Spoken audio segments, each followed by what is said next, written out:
मेरा नाम मुकुंद दवे है,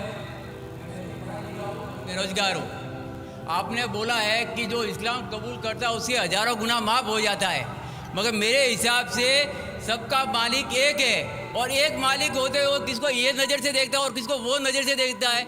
हिंदुओं को माफ़ नहीं करेगा और जो इस्लाम धर्म स्वीकार करता है उसको माफ़ कर देगा। ये कौन सा ऊपर वाले का कानून है जो मेरी समझ में नहीं आ रहा है। बहुत अच्छा सवाल, बहुत अच्छा सवाल।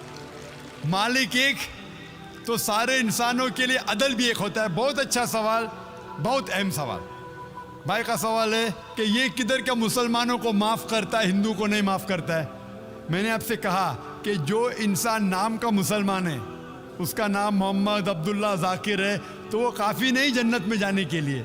मुस्लिम का मतलब वो इंसान जो अमन हासिल करता है अपनी ख्वाहिश, अपनी मर्जी से खुदा के अहकामात पे अमल करने के बाद। यानी जो इंसान अपने मालिक के अहकामात पे अमल करता है वो सच्चा इंसान है। वो नाम का क्या है उसका मैं कोई लेना देना नहीं। यहाँ मैं कह रहा हूँ कि जो इंसान अल्लाह के अलावा किसी के साथ शिर्क कर रहा था, आज शिर्क करना छोड़ दिया, आज उसके गुनाह माफ़ होंगे।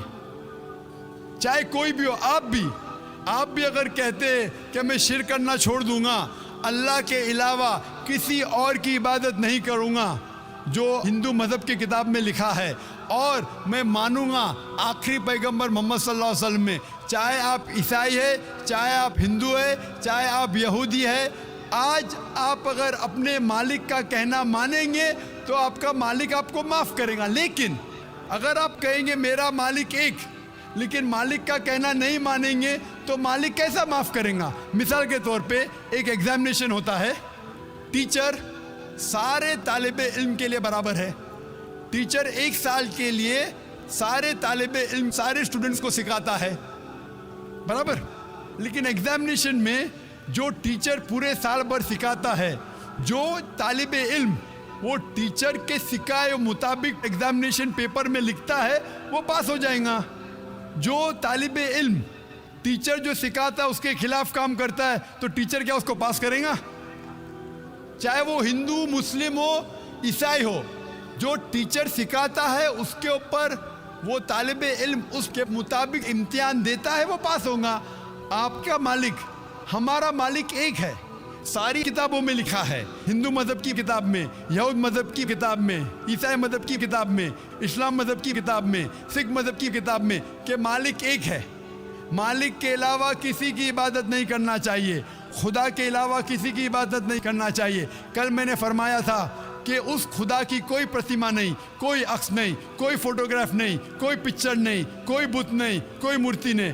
फिर अगर आप मूर्ति देंगे तो आप मालिक का कहना नहीं मान रहे। तो अगर आप मालिक का कहना मानेंगे, आपका नाम कुछ भी हो, मोहन हो, कुछ भी हो, शंकर हो या अब्दुल्ला हो, अगर आप मालिक का कहना मानेंगे तो आप सचमुच उस मालिक के बंदे हैं। अगर आप मालिक का कहना मानेंगे तो आपके गुनाह माफ़ हो जाएंगे। तो ये अरबी में कह रहा हूँ कि मुस्लिम तो लोग को ये लफ्ज़ से नफ़रत है। अगर नफ़रत है तो मैं मुस्लिम लफ्ज़ को निकालता हूँ। मैं ये कहता हूँ जो भी इंसान अपने मालिक का कहना मानता है उसे अरबी में कहते हैं मुस्लिम। लेकिन आपको मुस्लिम शब्द से नफ़रत है, मुस्लिम शब्द को निकाल दो। मैं ये कहूँगा जो खुदा के अहकामात पे अमल करता है, खुदा के कलमात पे अमल करता है, ये मानता है कि खुदा एक है, उसके अलावा किसी की पूजा नहीं करना चाहिए, वो इंसान के गुनाह वो मालिक माफ़ करेगा। आप अगर मानेंगे खुदा एक है, आप मानते खुदा एक है, आप मानते खुदा के अलावा किसी और को पूछना नहीं चाहिए, मानते? हाँ क्या नहीं मानते? आप मानते बुत परस्ती गलत है, आप मानते कि मूर्ति पूजा गलत है, आप मानते कि आखिरी पैगंबर मोहम्मद सल्लल्लाहु अलैहि वसल्लम है? नहीं मानते। बोलते जैसे शिव शंकर को पैगंबर बोलते हैं, जैसे साईं बाबा को ये सब जो पैगंबर हो गए, ये हर फरिश्ते ऐसे ऐसे आते गए। आपने मेरी 15 तारीख की तकरीर सुनी? मैंने नहीं सुना। मोहम्मद सल्लल्लाहु अलैहि वसल्लम का जिक्र मुख्तलिफ मजहबी किताबों में, आप कैसेट लीजिए, मेरी तकरीर है मोहम्मद सल्लल्लाहु अलैहि वसल्लम का जिक्र मुख्तलिफ मजहबी किताबों में। इसमें मैंने साबित किया हूँ कि मजहबी किताब बदलने के बावजूद सब मजहबी किताब में लिखा है कि आखिरी पैगंबर आने वाले हैं। उस आखिरी पैगंबर का नाम है मोहम्मद सल्लल्लाहु अलैहि वसल्लम। आप हिंदू मजहब से ताल्लुक़ रखते हैं? हिंदू मजहब की किताब में लिखा है, भविष्य पुराना पर्व 3 खंड 3 अध्याय 3 श्लोका 5 से 8 में लिखा है भविष्यवाणी मोहम्मद सल्लल्लाहु अलैहि वसल्लम की। आप पढ़ेंगे भविष्य पुराना पर्व 3 खंड 3 अध्याय 3 श्लोका 10 से 27 में मोहम्मद सल्लल्लाहु अलैहि वसल्लम का जिक्र है। आप कुंटब सुक्ता पढ़िए, अथर्वा वेद में लिखा है, किताब number 20 him number 127 shloka number 1 से 14 में लिखा है मोहम्मद सल्लल्लाहु अलैहि वसल्लम के बारे में। आप पढ़िए अथर्वा वेद किताब नंबर 20 अध्याय नंबर 21 श्लोका नंबर 6 और 7 में मोहम्मद सल्लल्लाहु अलैहि वसल्लम का जिक्र है। मोहम्मद सल्लल्लाहु अलैहि वसल्लम का जिक्र है साम वेद में अहमद जैसा, साम वेद उत्तर चिक मंत्रा नंबर 1500 लिखा है। यजुर्वेद में अध्याय नंबर 31 श्लोका नंबर 18 में। आप पढ़ेंगे ऋग्वेद किताब नंबर 8 अध्याय नंबर 6 वर्ष नंबर 10 में। आप अगर पढ़ेंगे अथर्वा वेद किताब नंबर 8 अध्याय नंबर 5 श्लोका नंबर 16 में मोहम्मद सल्लल्लाहु अलैहि वसल्लम के बारे में अहमद लिखा है। अथर्वा वेद किताब नंबर 20 हिम नंबर 126 वर्ष नंबर 14 में कई जगह लिखा है नाराशंसा। नाराशंसा मतलब वो आदमी जो प्रशंसा के लायक है। इसका अरबी में तर्जुमा होता है मोहम्मद। मोहम्मद सल्लल्लाहु अलैहि वसल्लम का नाम से जिक्र है हिंदू मज़हब की कई किताब में। ऋग्वेद किताब number 1 hymn number 13 verse number 3, Rigveda किताब number 1 hymn number 18 verse number 9, Rigveda book number 1 hymn number 106 verse number 4, Rigveda book number 1 hymn number 142 verse number 3, Rigveda book number 2 hymn number 3 verse number 2, Rigveda book number 5 hymn number 5 verse number 2, Rigveda book number 7 hymn number 2 verse number 2, Rigveda book number 10 hymn number 64 verse number 3, Rigveda book number 10 hymn number 182 verse number 2,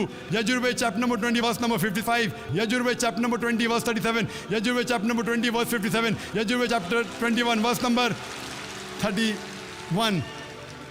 मैं सिर्फ हवाले दे सकता हूँ आपकी किताबों में से सिर्फ घंटों तक, जिसमें लिखा है मोहम्मद सल्लल्लाहु अलैहि वसल्लम आखिरी पैगंबर है। आज जो इस्लाम कबूल कर रहे हैं उनको ये समझाओ कि इस्लाम धर्म क्या है। उनको वो समझ में, मेरे भी समझ में नहीं आ रहा था इस्लाम बोलते किसको है। आपने कहा कि जो लोग इस्लाम कबूल कर रहे हो उन्हें समझाओ इस्लाम धर्म क्या है। आप नहीं समझे, वो लोग समझे इसलिए तो इस्लाम कबूल किए।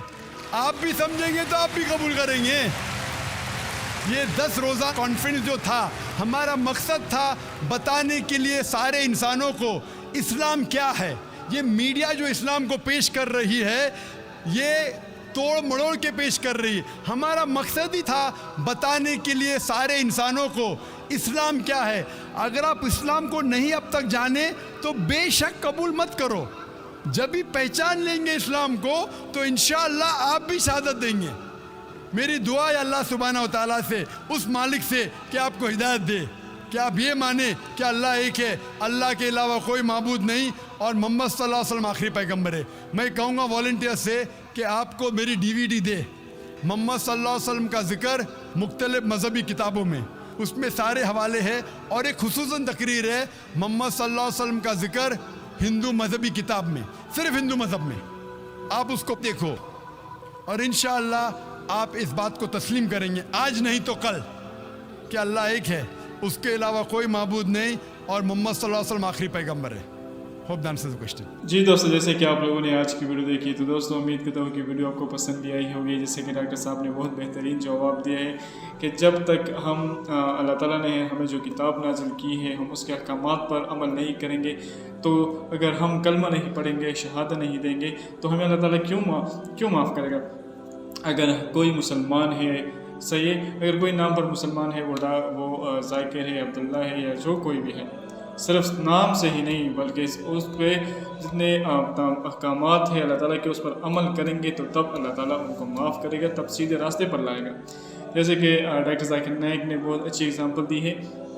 अगर वो क्रिश्चियन है, मुसलमान है, हिंदू है, जो कोई भी है, अगर उनको स्कूल में पढ़ाता है, सही है, और उनके स्कूल में जो भी सब्जेक्ट पढ़ाता है, फॉर एग्जांपल साइंस है, उनको साइंस पढ़ाता है, तो साइंस के मुताबिक ही वो पेपर पास करेगा ना। अगर नहीं साइंस का भी पेपर है, वो कुछ और पेपर में लिखेगा तो वो तो पास नहीं होगा। तो इस तरह अल्लाह ताला ने अपने जो अहकामात नाज़िल किए हैं